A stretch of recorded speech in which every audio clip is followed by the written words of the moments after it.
سارا فساد میری اچھی صورت کی وجہ سے تھا۔ سچ کہا ہے کسی نے کہ اچھی صورت بھی کیا بری شے ہے، جس نے ڈالی بری نظر ڈالی، تاہم بری نظر ڈالنے والوں کی آنکھوں میں ریت جھونکنے کا حوصلہ بھی رکھتی تھی۔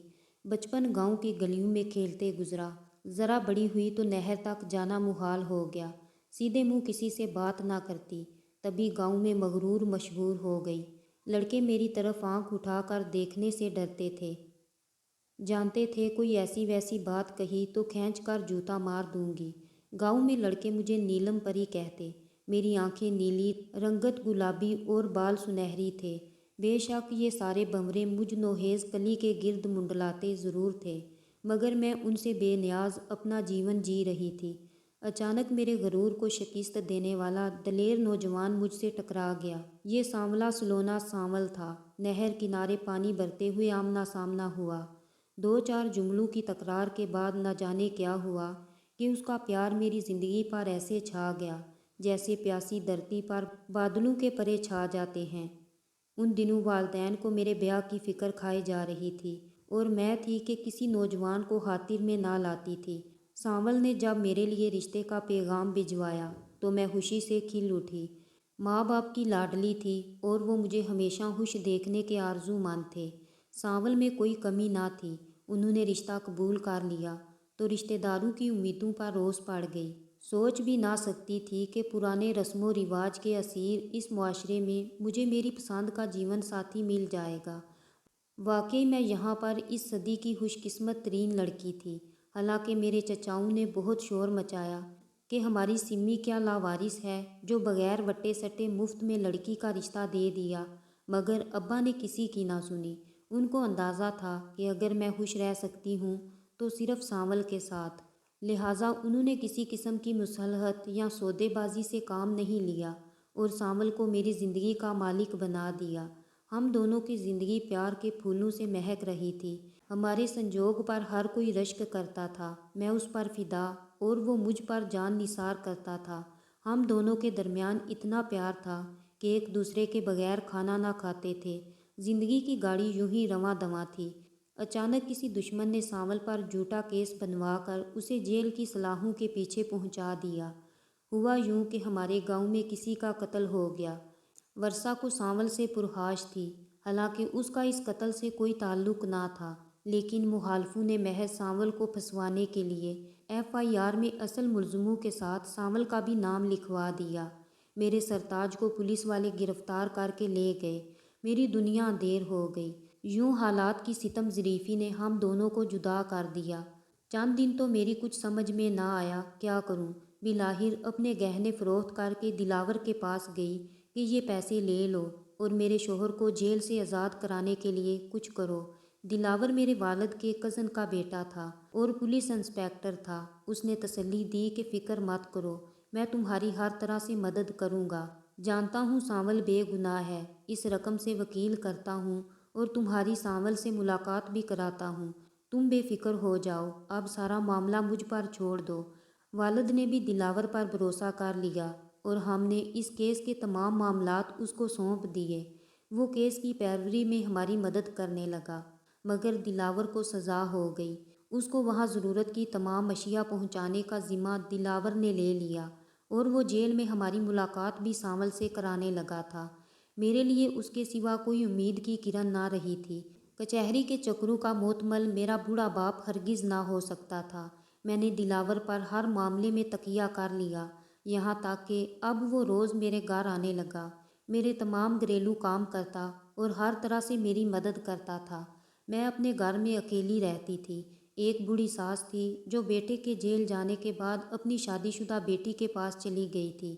میری بھابھی بڑی شاطر عورت تھی، وہ میکے میں 2 دن بھی میرا رہنا برداشت نہیں کرتی تھی۔ ایسے میں دلاور نے میرے سر پر ہاتھ رکھا تو سانول کی اسیری کے دنوں میں مجھے لگا میں لاچار نہیں ہوں، کوئی محافظ ہے اور مضبوط سہارا ہے۔